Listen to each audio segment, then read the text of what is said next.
In this video, we are going to be looking at school tax and the disproportionate amount of school funding. School district income tax refers to a special tax designated for offering financial support to a school district. This is distinct from other local, state, and federal taxes. Public schools are funded through a combination of state, local, and federal dollars. In the 1920s, local governments provided more than 80% of school funding. Today, state and local governments provide an equal share of school funding, with the federal government covering less than 10%. Money for public schools does not flow directly to the schools. However, local and state dollars, as well as some federal funds, are distributed to districts, which then hire staff, build and maintain schools, and buy supplies. State funding is the primary mechanism for targeting districts that serve disadvantaged students. The federal government similarly attempts to channel funding towards students from low-income families.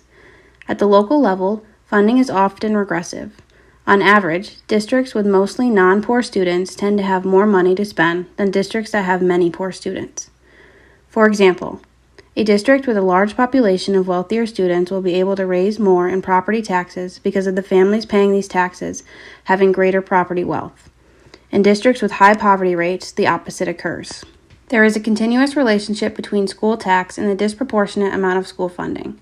Funding differences appear partly because much of the financial support for public schools comes from local property taxes, which means that the amount of funding that communities are able to provide for their schools varies according to community affluence. Property tax is the principal source of school district revenues. Property tax levies are established after voter approval from school district budgets or school board adoption of limited contingency budget after voter defeat. In New York State, 39% of families live in neighborhoods with a poverty rate below 10%, whereas 26% live in neighborhoods where more than 30% of families are in poverty.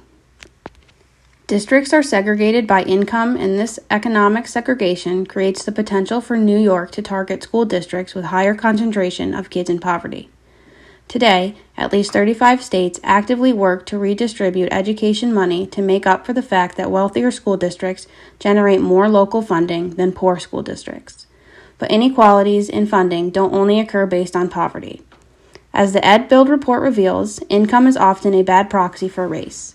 School districts where the majority of students enrolled are students of color receive $23 billion less in education funding than predominantly white districts.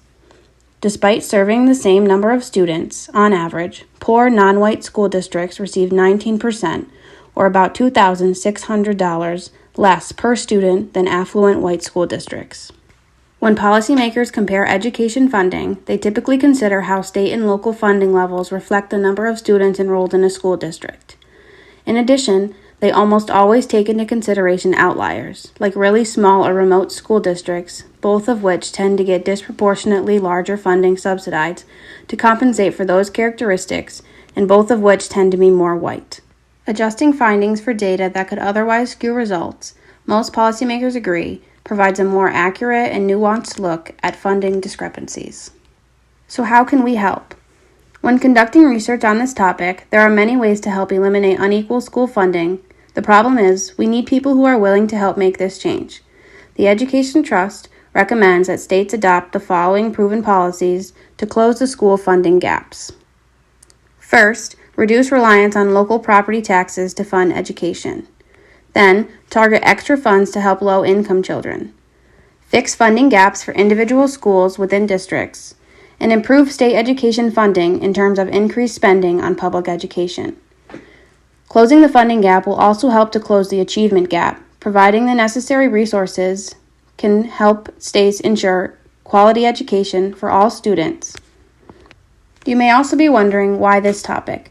As a young educator, much of my time has been spent in a variety of schools. During my undergrad, I spent time in many schools that were part of a low socioeconomic status district, as well as having many students of color.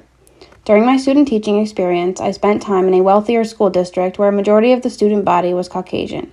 It was so eye-opening to see the differences in the amount of funding each district received simply based off location as well as the student body. As an educator, it is my goal to provide equal opportunity and equal education to all of my students. Understanding that change needs to happen is a great place to start. Become educated in the topic and find ways you can help to eliminate or reduce these discrepancies in school funding because all students deserve the right to an equal and fair education. What has this critical issue taught me? As an educator, it is my responsibility to provide my students with an equal and fair education. To ensure my students receive the education they deserve, I need to support them in any way possible. That doesn't always mean making up for the funding we do not receive. That would be impossible.